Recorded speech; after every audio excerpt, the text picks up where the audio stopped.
Hi dear friends, दबंग math मस्ती के YouTube channel पर मैं नीरज कुमार आपका हार्दिक स्वागत करता हूं। दोस्त, C TET M P TET से संबंधित गणित शिक्षण के प्रश्न मैं लेकर आपके सामने आया हुआ हूं। ये ऐसे प्रश्न सामने लाया हूं जो अक्सर परीक्षा में बराबरी से बनते आए हैं दोस्तों, है ना। तो ध्यान से अवलोकन कीजिएगा, पूरी वीडियो का अंत तक देखिएगा। प्रत्येक प्रश्न महत्वपूर्ण है। इसमें एक दो ऐसे प्रश्न हैं जो पिछली परीक्षाओं में आए हुए हैं दोस्तों। आइए वीडियो शुरू करते हैं।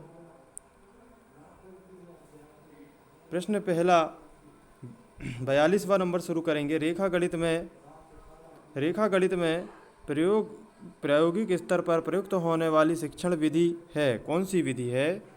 रेखा गणित में प्रायोगिक स्तर पर प्रयुक्त होने वाली शिक्षण विधि आगमन विधि है, निगमन विधि है कि प्रदर्शन विधि है कि उपयुक्त सभी है? कौन सी है?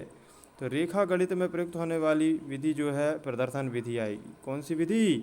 प्रदर्शन विधि, है ना। ऑप्शन नंबर सी हमारा राइट आंसर हो जाएगा दोस्त, जो कि दिया है।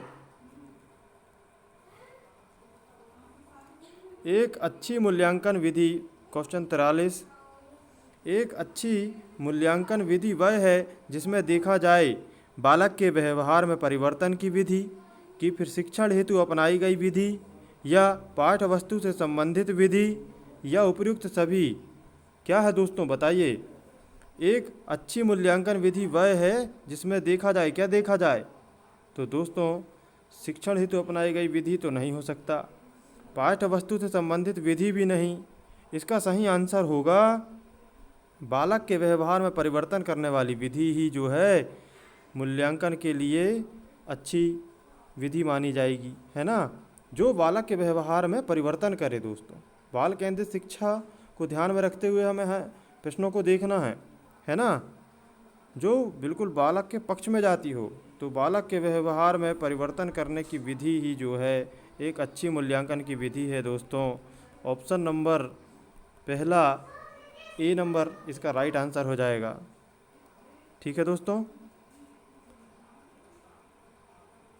प्रश्न 44वां देखते हैं कि अनुप्रयोग संबंधी प्राप्य उद्देश्य की प्राप्ति होती है जब छात्र, आप बताइए कि अनुप्रयोग से संबंधित प्राप्त उद्देश्य की प्राप्ति कब हो जाती है, हमें कब होती है? जब संबंधित प्रत्ययों में भिन्नता बताता है। जब छात्र जो है संबंधित प्रत्ययों में भिन्नता बताने लगता है तब। क्या कि गणितीय अवधारणा की व्याख्या कर सकता है तब।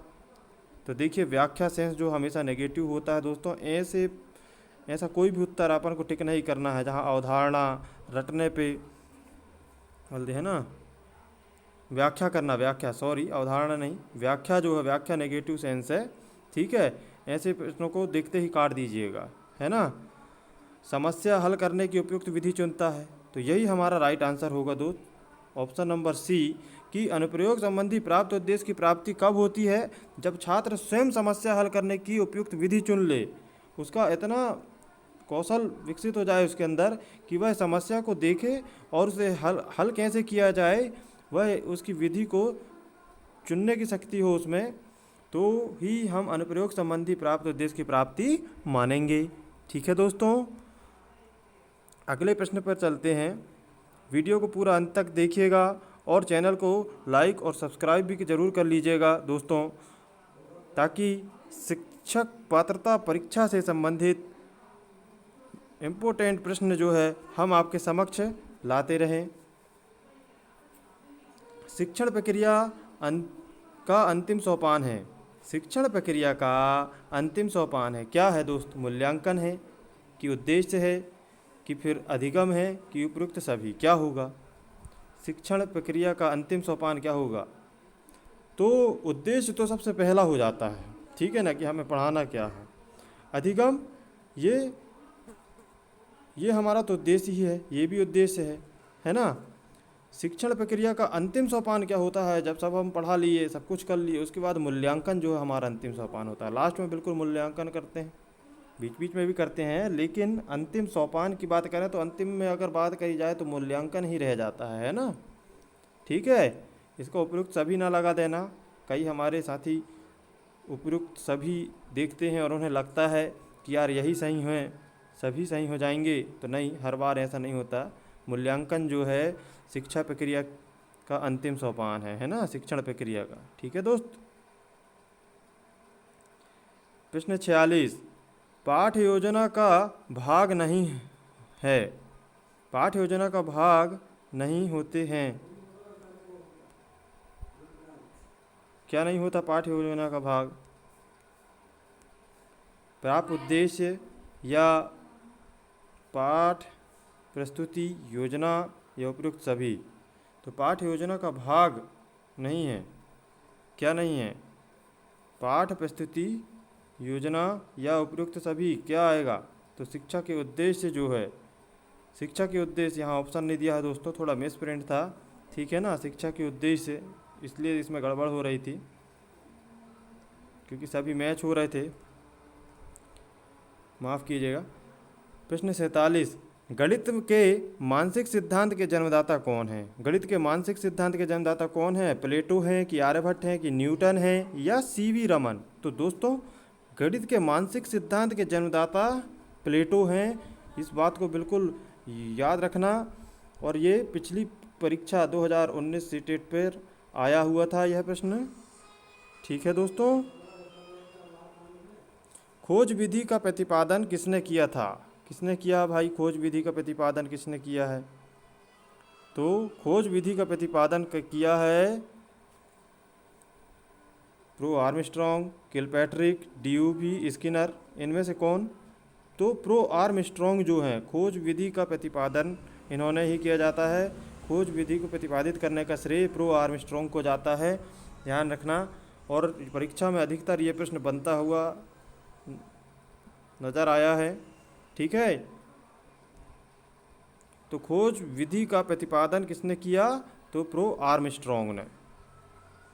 निगमन विधि का उपयोग है, निगमन विधि का उपयोग है कहाँ होता है बताना ज़रा। मानसिक क्षमता बढ़ाने में होता है क्या?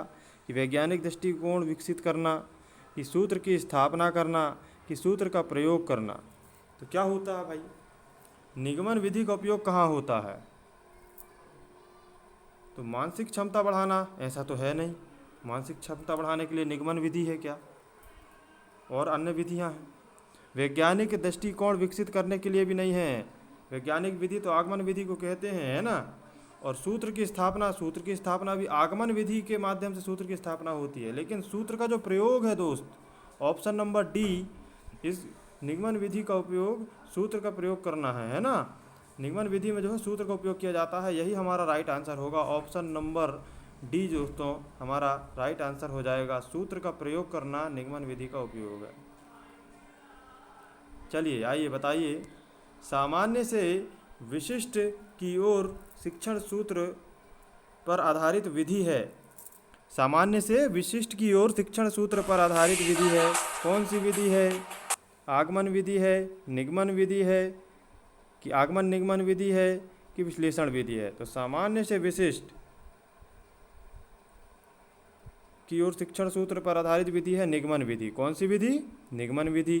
ठीक है ना। ऑप्शन नंबर बी राइट हो जाएगा। बार बार पढ़ते आ रहा है इस प्रश्न को, अब तक तो ये सब रट गए होंगे दोस्तों, और बिल्कुल इन्हें ध्यान रखिएगा। और बहुत ही परीक्षा की दृष्टि से बहुत ही महत्वपूर्ण प्रश्न है ये। आगमन निगमन से संबंधित है, एक दो प्रश्न जरूर बनते हैं दोस्तों आगमन निगमन से संबंधित, है ना। आगमन निगमन बिल्कुल अच्छे से प्रिपेयर करना है इनको। आइए दोस्तों 51 नंबर के प्रश्न को देखेंगे कि गणित सभ्यता और संस्कृति का दर्पण है, यह कथन किसने कहा था? गणित सभ्यता और संस्कृति का दर्पण है, यह कथन किसने कहा? बेकन ने कहा, हागबेन ने कहा, या लॉक ने कहा, कि डटन ने? तो गणित सभ्यता और संस्कृति का दर्पण है, यह बात हागबेन ने की थी। ठीक है ना। किसने कहा था? हागबेन ने, कि गणित सभ्यता और संस्कृति का दर्पण है, यह कथन किसने कहा था? हागबेन ने। और रोजर बेकन ने क्या कहा था दोस्तों? कमेंट करके बताइएगा क्या कहा था रोजर बेकन ने।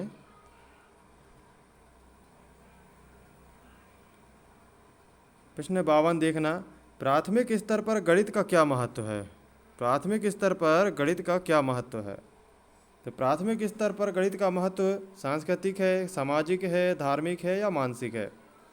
तो दोस्तों, प्राथमिक स्तर पर गणित का महत्व मानसिक ही लगाना हमेशा ध्यान रखना। कई पुस्तकों में कई जगह दिया है, व्यवहारिक भी दे देते हैं, लेकिन व्यवहारिक प्राथमिक स्तर पर नहीं होता दोस्त, वो होता है माध्यमिक स्तर पर। माध्यमिक स्तर पर जो है, माध्यमिक स्तर पर जो होता है व्यवहारिक होता है। क्या होता है? व्यवहारिक, है ना। और प्राथमिक स्तर पर अगर पूछे, प्राथमिक स्तर पर अगर पूछे कि गणित का क्या महत्व है प्राथमिक स्तर पर, तो मानसिक। ठीक है, कैसा है? मानसिक, है ना। जो हमें ऑप्शन नंबर डी पर दिया हुआ है, यह हमारा राइट आंसर हो जाएगा। उपलब्धि परीक्षण व नैदानिक परीक्षण में अंतर है। क्या अंतर है? क्या अंतर है उपलब्धि परीक्षण और नैदानिक परीक्षण में? यहाँ देखना जरा, एक ऑप्शन ए मिस प्रिंट हो गया है ना, यहाँ पे लगा लीजिएगा उद्देश्य, उद्देश्यों का। यहाँ क्या आ जाएगा? अरे उद्देश्यों का, यहाँ पे लगा लेना उद्देश्यों का, है ना। तो बताइए किसका है? उपलब्धि परीक्षण व नैदानिक परीक्षण में अंतर है, उद्देश्यों का है कि प्रकृति का है कि कठिनाई स्तर का है या कोई नहीं? तो उपलब्धि परीक्षण का मतलब क्या होता है कि बच्चे ने कितना सीखा, ये पता करना उसकी उपलब्धि परीक्षण कहलाता है ना। और नैदानिक परीक्षण में क्या किया जाता है दोस्तों? नैदानिक परीक्षा क्यों की जाती है कि बच्चे कहाँ त्रुटि कर रहा है, क्या गलती कर रहा है ना, कहाँ कमी रह गई, उसका निदान किया जाता है ना। तब पश्चात क्या किया जाता है? फिर उपचार किया जाता है निदान करने के बाद, कि भाई कमी पता कर लिए, फिर उपचार किया जाता है ना। तो इन दोनों में उद्देश्यों का अंतर है। ये कितना सीखा जानने के लिए उपलब्धि परीक्षण का उपयोग करते हैं, और नैदानिक परीक्षण में देखते हैं कि कहाँ त्रुटि हो रही है ना। ठीक है दोस्तों, तो उद्देश्यों का आ जाएगा इसका राइट आंसर। मनुष्य के जीवन की गतिविधियों में गणित का सर्वाधिक उपयोग होता है, वह है? कहाँ होता है भाई? मनुष्य के जीवन की गतिविधियों में गणित का सर्वाधिक उपयोग होता कि नहीं?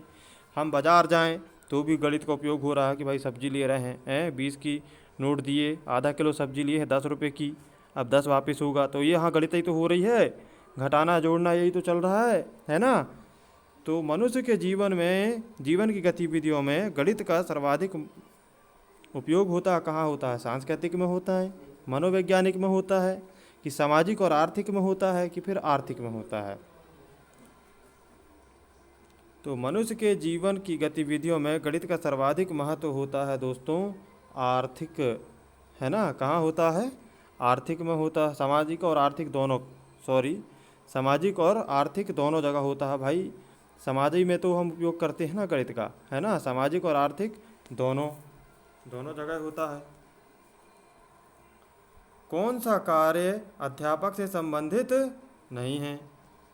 बताइए कौन सा कार्य है जो अध्यापक से संबंधित नहीं है? योजना बनाना, कि मार्गदर्शन, कि शिक्षण, कि फिर बजट बनाना? तो देखिए, छात्र अध्यापक योजना भी बनाता है कि भाई कैसे पढ़ाना है, क्या करना है, कैसे समझाएंगे। मार्गदर्शन भी देता है बच्चे को, है ना, मार्गदर्शन भी देता है, ठीक है। और शिक्षण कार्य भी कराता है ना। लेकिन बजट बनाने का काम जो है नहीं करता। डी नंबर, बजट बनाने का काम ये बाबू लोगों का रहता है भैया, है ना। किनका रहता है? बाबू लोगों का रहता है बजट बनाना। तो ये अध्यापक से संबंधित नहीं है, ठीक है। ऑप्शन नंबर डी हमारा राइट आंसर हो जाएगा। चलिए नेक्स्ट प्रश्न की ओर चलते हैं। सर्वाधिक प्रभावशाली शिक्षण सामग्री है, सर्वाधिक प्रभावशाली शिक्षण सामग्री है अप्रक्षेपित या प्रत्यक्ष अनुभव या प्रक्षेपित या इनमें से कोई नहीं? तो आप बताइए दोस्तों, सर्वाधिक प्रभावशाली शिक्षण सामग्री क्या होगी? प्रत्यक्ष अनुभव। Option number B right answer होगा, कि भाई जो हम स्वयं करके सीखें, है ना, वह सबसे प्रभावशाली शिक्षण सामग्री कहलाई, क्योंकि इससे हमें ज्ञान होता है, हम करके सीख रहे हैं, तो ये हमें लंबे समय तक याद रहती हैं, है ना। तो प्रत्यक्ष अनुभव सर्वाधिक प्रभावशाली शिक्षण सामग्री है, ठीक है। 57 नंबर पर चलते हैं। वस्तुनिष्ठ परीक्षण की सर्वाधिक महत्वपूर्ण विशेषता है? क्या है?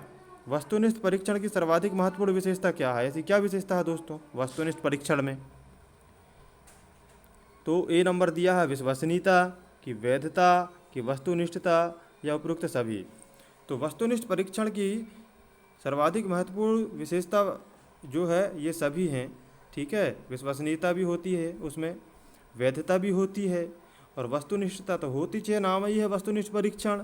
तो डी नंबर उपयुक्त सभी हमारा राइट आंसर हो जाएगा दोस्तों। ऑप्शन नंबर डी इसका राइट आंसर हो जाएगा, ठीक है।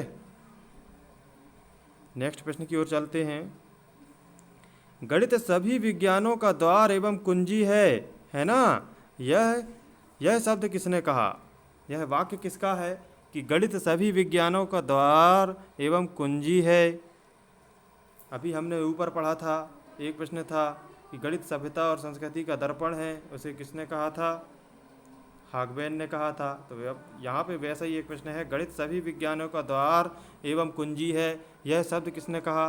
तो रोजर बेकन ने कहा, कि हैमिल्टन ने कहा, कि प्लेटो ने कहा, कि बर्ट्रैंड रसेल ने कहा? किसने कहा था? किसने कहा था बताइए? तो रोजर बेकन ने कहा कि गणित सभी विज्ञानों का सिंहद्वार एवं कुंजी है। गणित सभी विज्ञानों का सिंहद्वार और कुंजी है, यह रोजर बेकन ने कहा था। ऑप्शन नंबर ए हमारा राइट आंसर होगा दोस्तों। याद रखिएगा, बहुत ही महत्वपूर्ण प्रश्न है। और वीडियो को लाइक ज़रूर कीजिएगा दोस्तों, और हमारे चैनल को सब्सक्राइब करें और वीडियो को अधिक से अधिक शेयर करें, और ताकि हम ऐसे ही यूनिक प्रश्न आपके सामने लेकर आते रहें। हमारे हौसला अफजाई के लिए वीडियो लाइक ज़रूर कर दीजिएगा दोस्तों। इसमें आपका कोई पैसा नहीं लगता या कुछ भी, ना डाटा खर्च होता ना कुछ भी नहीं है कि यार लाइक कर देंगे तो का डाटा ख़त्म होगा क्या, कुछ भी नहीं दोस्तों। बस ये हमारे हौसला अफजाई के लिए जो है बहुत ज़रूरी होता है लाइक और सब्सक्राइब। गणित के अध्यापक से एक बच्चे में किस गुण का विकास होता है? गणित के अध्यापक से एक बच्चे, गणित के अध्ययन से, देखिए ऐसी गलतियां भी होती रहती हैं, है ना। गणित के अध्ययन से एक बच्चे में किस गुण का विकास होता है? किस गुण का? आत्मविश्वास का होता है क्या, कि तार्किक सोच का होता है, कि विश्लेषिक सोच का होता है, या ये सभी का होता है? तो भाई देखो, नाम ही गणित है, गणनाओं का विज्ञान है ना। इसमें आत्मविश्वास भी विकसित होता है, तार्किक सोच भी विकसित होती है और विश्लेषणिक सोच भी होती है ना। तो ऑप्शन नंबर डी हमारा राइट आंसर होगा दोस्तों। उपयुक्त सभी हमारा राइट आंसर हो जाएगा ऑप्शन नंबर डी, ठीक है। नेक्स्ट, प्राथमिक स्तर पर गणित का महत्व क्या है? प्राथमिक स्तर पर गणित का महत्व क्या है? तो हमने बताया था, भी ये प्रश्न दोबारा रिपीट हो गया। प्राथमिक स्तर पर गणित का महत्व जो है मानसिक होता है ना। कभी भी व्यवहारिक मत लगाइएगा, व्यवहारिक लगाइएगा माध्यमिक स्तर पर अगर पूछे, है ना। माध्यमिक स्तर पर पूछे तो ही लगाना। बहुत सी पुस्तकों में और कई जगह दिया हुआ है व्यवहारिक कर दिए हैं, नहीं। प्राथमिक स्तर के बच्चे के लिए मानसिक स्तर पर गणित का महत्व है, ठीक है ना। Option number B right answer हो जाएगा दोस्तों, ठीक है दोस्तों। यहीं तक प्रश्न आज का है। अगली वीडियो हम जल्द लेकर आएंगे। वीडियो को लाइक और सब्सक्राइब ज़रूर कीजिएगा, हमारे चैनल को सब्सक्राइब करें और शेयर भी करें, ताकि हम ऐसे ही प्रश्न लेकर आपके सामने आएँ। Thanks for watching this video.